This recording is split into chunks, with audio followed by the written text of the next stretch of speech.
काही माहिती असेल तर मला. दादा एकीकडे लाडक्या आत्ताची परिस्थिती बघता मला काही ह्याच्यात होईल असं वाटत नाही.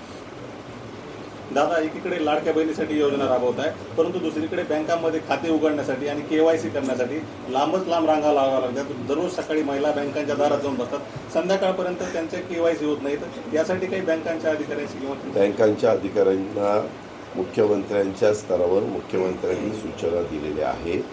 ही पहिल्यांदाच योजना आपल्या राज्यातल्या 2.5 कोटी वर्गाकरता आपण आणलेली आहे. गरीब आमच्या माय भगिनींकरता आणलेली आहे. 2.5 कोटी खातेदार तयार करणं काही सोपं नाही. इतर तरी खातेदारांचे खाते ऑलरेडी असतात, परंतु ह्या घटकातले खाते सहसा नसतात. ते आता तयार करतायत. आमच्या इथं तर काही बँकांनी 0 रकमेवर त्यांचं खातं उघडलेलं आहे. 0 म्हणजे बाकीकडे तसं काही मोठी रक्कम 500 वगैरे 1000 असं काहीतरी टाकावी लागते.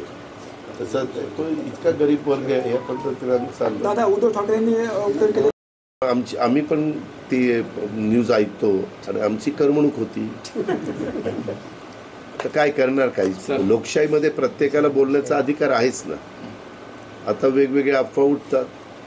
कधी कधी आम्ही सकाळी TV बघत असतो, म्हणजे काम आमचं उरकत असताना, तेव्हाच काही बातम्या ब्रेकिंग न्यूज आम्हालाच कळत नाही, तिथं चालू असते ब्रेकिंग न्यूज.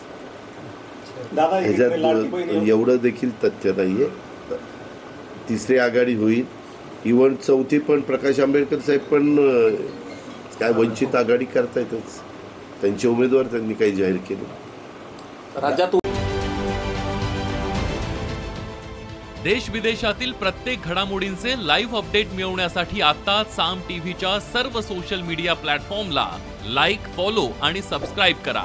तसंच सर्व नोटिफिकेशनसाठी बेल आयकॉन प्रेस करायला विसरू नका.